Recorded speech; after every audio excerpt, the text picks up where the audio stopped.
कक्षा 9 के मेरे प्यारे विद्यार्थियों, बहुत बहुत स्वागत है आप लोगों का आज के इस नए वीडियो में। मेरे प्यारे विद्यार्थियों, आइए देखते हैं क्या है आज आपके लिए। यहाँ देख सकते हैं आप कक्षा 9 विषय हिंदी भाषा पाठ प्रत्यय। प्यारे विद्यार्थियों, पाठ है हमारा प्रत्यय, और प्रत्यय में क्या पढ़ने वाले हैं हम लोग। प्रत्यय में भी आप देख सकते हैं पुनरावृत्ति।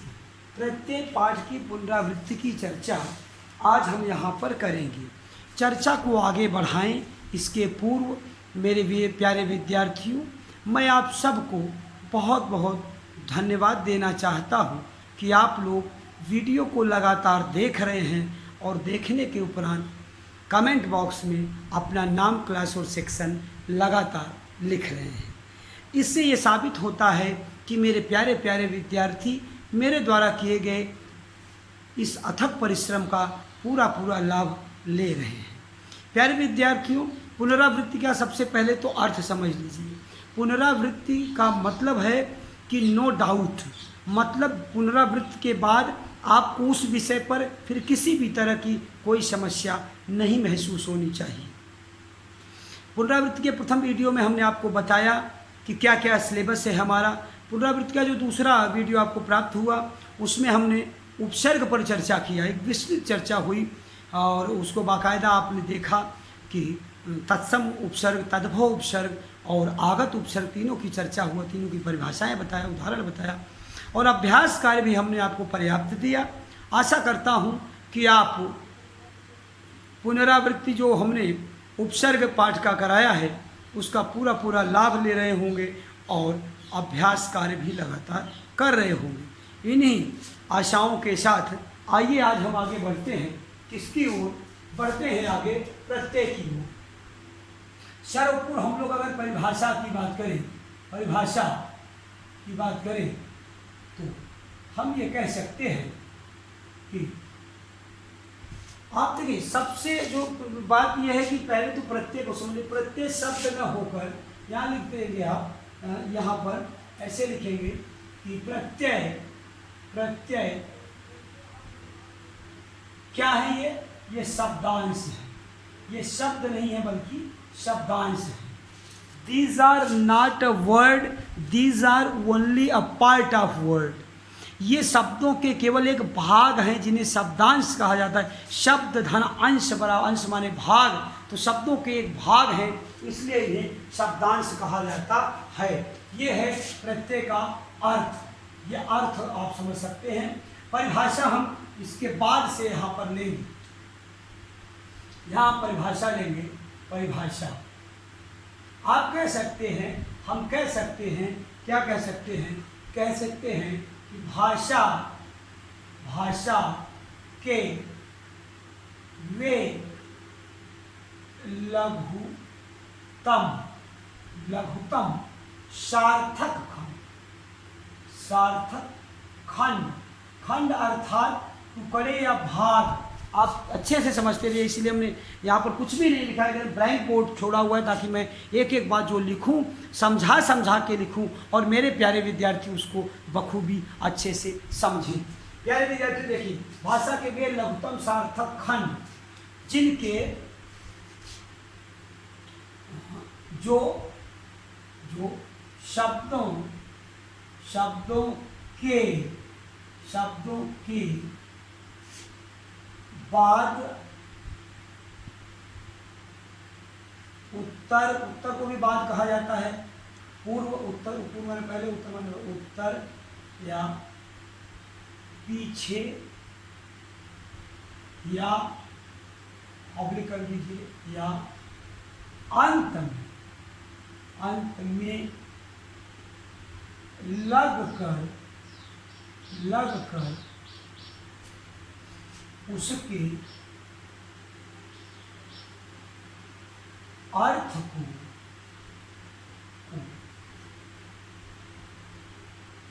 बदल देते हैं अथवा नए शब्दों का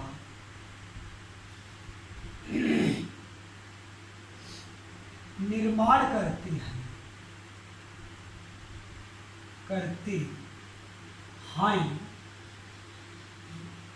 उन्हें, अर्धविराम करेंगे, उन्हें प्रत्यय कहा जाता है। ये है प्यारे विद्यार्थियों प्रत्यय की परिभाषा। अगर हम प्रत्यय के भाग की बात करें, भेद की बात करें, यहाँ लिख देंगे प्रत्यय के भेद। दो इसके प्रमुख भेद हैं। नंबर एक क्या है? नंबर एक है कृत प्रत्यय। कौन सा प्रत्यय? बोले कृत प्रत्यय। और ये जो नंबर दो है वो है तद्धित प्रत्यय। प्यारे विद्यार्थियों प्रत्यय के ये दो भेद हैं, लेकिन इन भेदों की चर्चा हम आपसे बाद में करेंगे। सबसे पहले हम आपको इसकी परिभाषा को समझाना चाहेंगे। जो परिभाषा आपने सबसे पहली बात दिमाग में आनी चाहिए, जैसे ही प्रत्यय की बात होती है, प्रत्यय मतलब शब्द नहीं है, न उपसर्ग ही शब्द है। उपसर्ग और प्रत्यय दो के दोनों शब्दांश मात्र होते हैं। ये केवल शब्द के एक अंश होते, एक भाग होते हैं। ये बात आपको यहाँ पर क्लियर हो जानी चाहिए, क्योंकि हमने ऐसा उपसर्ग में भी आपको बताया था। अब परिभाषा की बात करें तो भाषा के वे लघुतम सार्थक खंड, सबसे छोटे खंड, लेकिन उनका अपना कोई अर्थ होना चाहिए। ध्यान देंगे, भाषा के वे लघुतम सार्थक खंड जो शब्दों के बाद या उत्तर या पीछे या अंत में, या हमने 4 ऑप्शंस दिए जिससे भी आप समझ सकिए। इंग्लिश में अगर पूछते हैं तो मैं एक ही शब्द लिख देता, आफ्टर हिम, आफ्टर देम, उसके बाद, बस यही बात कह देता। लेकिन हिंदी में हमने इनको आपको 4 ऑप्शंस दिया है जिस शब्द का अर्थ आप समझ सकिए। These are uses after the word, ये शब्दों के बाद प्रयोग होते हैं। बस इतनी सी बात आपको समझना है। प्रत्यय उपसर्ग में कभी कभी होता है एग्जाम्स में, जब पूछे जाते हैं कोई शब्द आ गया, कहेंगे इसमें से मूल शब्द और प्रत्यय अलग कीजिए, तो बच्चे परेशान होते कि साहब प्रत्यय आगे लगाएगा, आगे प्रत्यय पीछे लगाए। अरे भाई, जब बताया कि उपसर्ग का उ स्वर है पहले आता है, प्रत्यय का प्र व्यंजन है बाद में आता है, तो बाद में लगेगा प्रत्यय, उपसर्ग पहले आता है तो उपसर्ग लगेगा पहले। तो शब्द के पूर्व लगता है उपसर्ग और शब्द के पश्चात लगता है उत्तर, लगता है बाद लगता है प्रत्यय। कोई डाउट आपका नहीं रहना चाहिए। मैंने पहले ही कहा कि रिवीजन में आपको किसी भी प्रकार का डाउट नहीं रहना चाहिए। ये हमने आपको पहले ही बता दिया, इसलिए आपको कोई भी डाउट नहीं रहना चाहिए। तो प्यारे विद्यार्थियों आइए ध्यान से समझते हैं परिभाषा को। कह रहे कि भाषा के वे लघुतम सार्थक खंड जो शब्दों के बाद उत्तर पीछे या अंत में लगकर क्या करते हैं, उसके माने किसके, शब्द के अर्थ को बदल देते हैं अथवा नए शब्दों का निर्माण करते हैं, उन्हें प्रत्यय कहा जाता है। मतलब सीधा सीधा है कि शब्द के अंत में लगने वाला वो शब्दांश जो शब्द के अर्थ को बदल दे या नए शब्दों का निर्माण कर दे, उसे हम प्रत्यय कहते हैं। जबकि शब्द के पूर्व अगर कोई शब्दांश लग रहा है और शब्द के अर्थ को बदल रहा है या नए शब्द का निर्माण कर रहा है तो वो उपसर्ग है। तो यहाँ हम बात कर रहे हैं प्रत्यय की। अब प्रत्यय के दो भेदों की बात करें, कृत प्रत्यय और तद्धित प्रत्यय। प्यारे विद्यार्थियों आपको मैं यहाँ आप देख सकते हैं, आप ये देख सकते हैं पृष्ठ संख्या 62 पर आपकी बुक में यहाँ दिया हुआ है, आप यहाँ पर देख सकते हैं। ये किताब में पढ़ना चाहें तो आपके लिए यहाँ पर है, आप यहाँ देख सकते हैं पृष्ठ संख्या 61 में ही प्रत्यय प्रारंभ है। आप प्रत्यय को यहाँ पर पढ़िए, आराम से इसको आप पढ़िएगा, समझिएगा, उसके बाद हम बात आपसे करेंगे। देन हम आप यहाँ पर कृत प्रत्यय और तद्धित प्रत्यय समझाने की कोशिश कर रहे हैं। क्या लिखा है कि ये प्रत्यय क्रिया के धातु रूपों में लगकर, क्रिया के धातु रूपों में लगकर संज्ञा विशेषण आदि शब्द बनाते हैं। कृत प्रत्ययों से बने शब्दों को कृदंत शब्द कहा जाता है। तो पहले सबसे पहले तो ये समझ लीजिए कि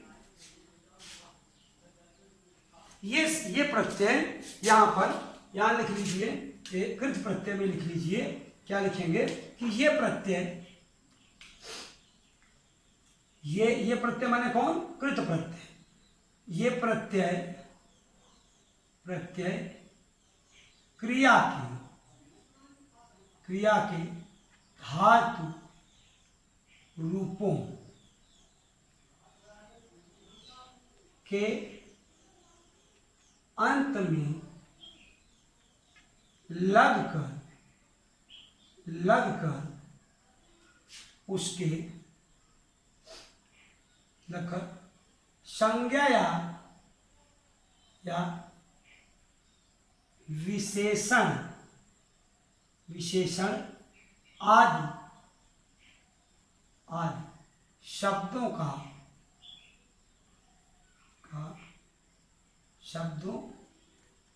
का निर्माण करते हैं।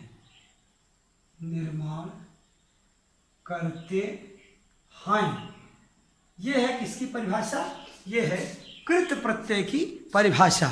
प्यारे विद्यार्थियों, कृत प्रत्यय की परिभाषा आपके सामने। बातें करते हैं किसकी, तद्धित प्रत्यय की, और तद्धित प्रत्यय की परिभाषा को समझने की कोशिश हम लोग करते हैं। अब आप यहाँ पर देख सकते हैं, फिर से मैं आपको आपकी पाठ्य पुस्तक को दिखा देना चाहता हूँ कि ये प्रत्यय, यहाँ देखिए, ये प्रत्यय क्रिया से अन्य शब्दों जैसे संज्ञा, विशेषण, अव्यय आदि के बाद लगते हैं और प्राय संज्ञा या विशेषण बनाते हैं। तो आप ऐसे समझिए बात को, यहाँ पर समझिए कि निर्माण करते हैं, इन्हें, यहाँ एक शब्द बढ़ा देंगे, इन्हें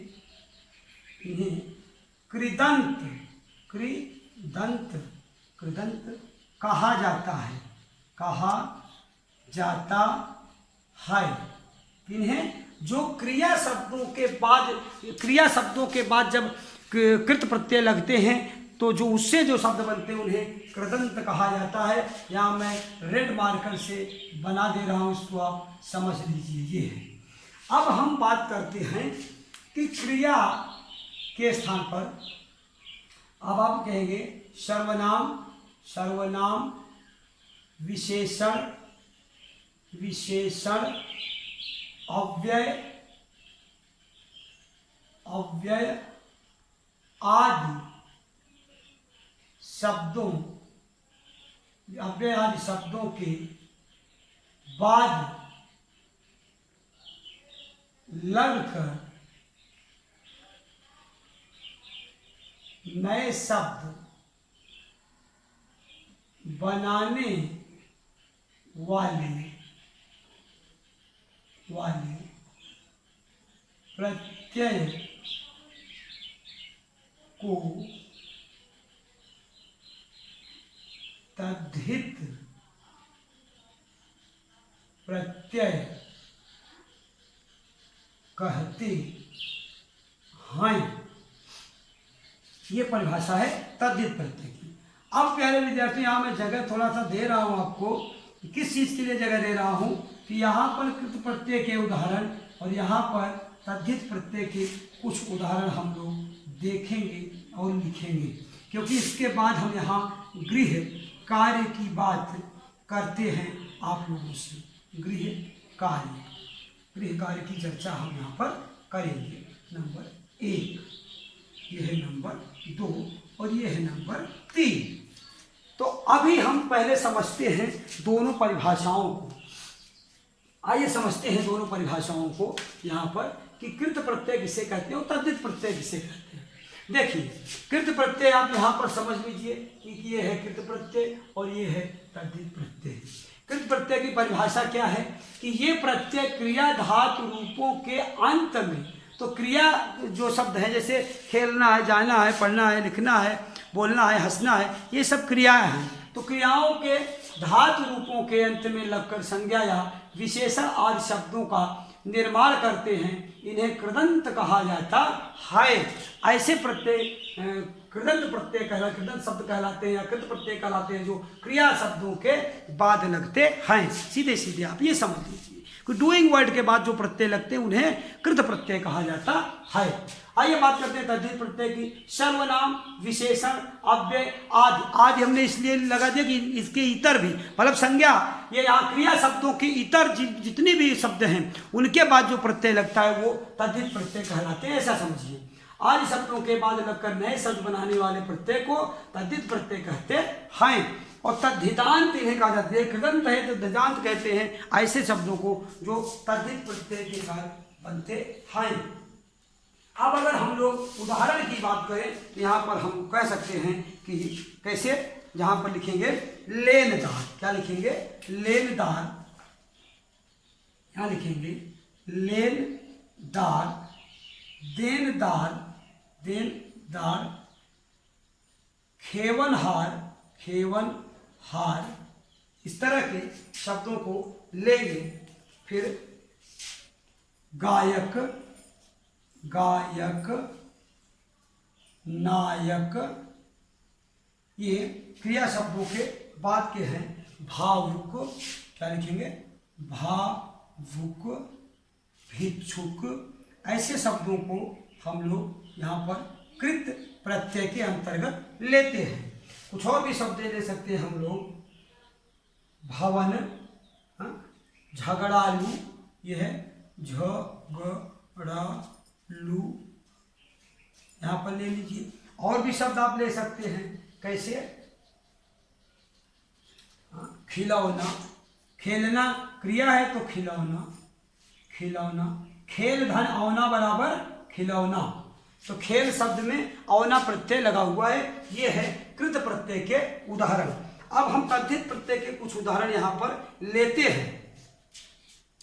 लिखिए डिबिया, क्या लेंगे, डिबिया, सुनार, सुनार। अब ये डिबिया न तो डिबिया क्रिया है न सुनार क्रिया है, तो यहाँ क्रिया शब्द आपको नहीं मिलेंगे। हाँ, लिख लेंगे जादूगर, यहाँ पर जादूगर ले लीजिए। और भी शब्द लीजिए, धनवान, धनवान, कलाकार, जादूगर, जादूगर। कुछ और भी शब्द आप ले सकते हैं, जैसे आप देख सकते हैं चचेरा, कृपाल, कुछ भी ले लीजिए, कृपाल, कृपा में आलू है, कृपाल, यहाँ ले लिए। चचेरा, चाचा धन एरा बराबर चचेरा, ये शब्द ले लेंगे। अब देखिए ये है आपके उदाहरण। किसके किसके उदाहरण हैं? कुछ उदाहरण कृत प्रत्यय के हैं और कुछ उदाहरण तद्धित प्रत्यय के हैं।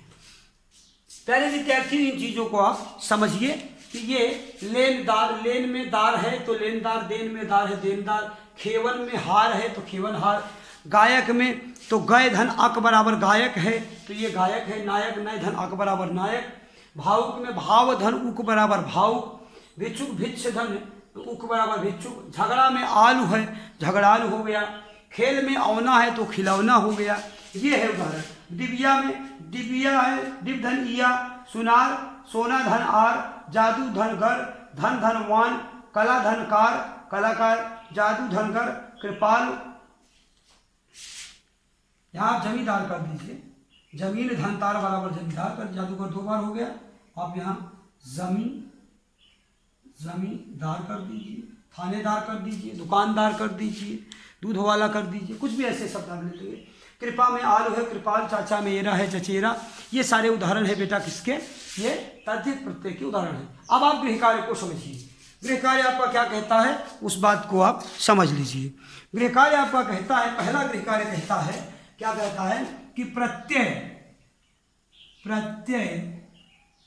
की परिभाषा उदाहरण सहित लिख कर याद कीजिए, ये आपका पहला गृह कार्य है। दूसरा गृह कार्य आपका क्या कहता है, दूसरा गृह कार्य कहता है कि कृत तथा तद्धित दोनों प्रत्ययों को क्या करके? परिभाषा तथा उदाहरण सहित, परिभाषा तथा उदाहरण सहित लिखिए। तीसरा आपका जो अभ्यास कार्य है वो आपको कहता है कि उपरोक्त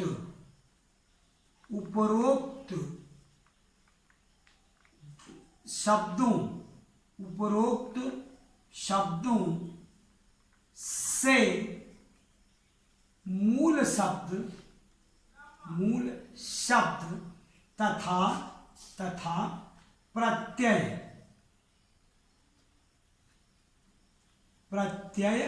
अलग कीजिए। यद्यपि मैं लिखते समय और लिखने के बाद भी, मेरे प्यारे विद्यार्थियों, लिखते समय और लिखने के बाद भी हमने आपको इन शब्दों से मूल शब्द तथा प्रत्यय अलग करना सिखाया भी है आपको। तो ये आपके 3 गृहकार्य एक बार फिर से देख लीजिए। गृहकार्य क्या है? गृहकार्य कहता है कि प्रत्यय की परिभाषा उदाहरण सहित लिखकर याद कीजिए। प्रत्यय का अर्थ भी लिखा है, शब्दांश है प्रत्यय, यहाँ पर उसकी परिभाषा लिखी है, उसको आप लिखकर याद कर लीजिए। कृत प्रत्यय तथा तद्धित दोनों प्रत्ययों को परिभाषा तथा उदाहरण सहित लिखिए। कृत प्रत्यय उदाहरण परिभाषा ये है, उदाहरण यहाँ है। तद्धित प्रत्यय परिभाषा यहाँ है, उदाहरण यहाँ है। लिख कर याद करिए। उपरोक्त शब्दों से मूल शब्द तथा प्रत्यय अलग कीजिए। ये शब्द कृत प्रत्यय के भी उदाहरण और तद्धित प्रत्यय के उदाहरण, और भी इन शब्दों के अलावा भी बहुत सारे शब्द आप अपनी टेक्स्ट बुक से, पाठ्य पुस्तक से निकालिएगा, उसको मूल शब्द और प्रत्यय को अलग कीजिएगा, खूब ज़्यादा अभ्यास कीजिएगा। इन्हीं शुभ कामनाओं के साथ कि आप घर में होंगे, सुरक्षित होंगे, खूब परिश्रम कर रहे होंगे, इन दिए गए पाठ्य सामग्री का खूब ज़्यादा से ज़्यादा लाभ लेंगे। इन्हीं शुभकामनाओं के साथ आप आज के लिए इतना ही।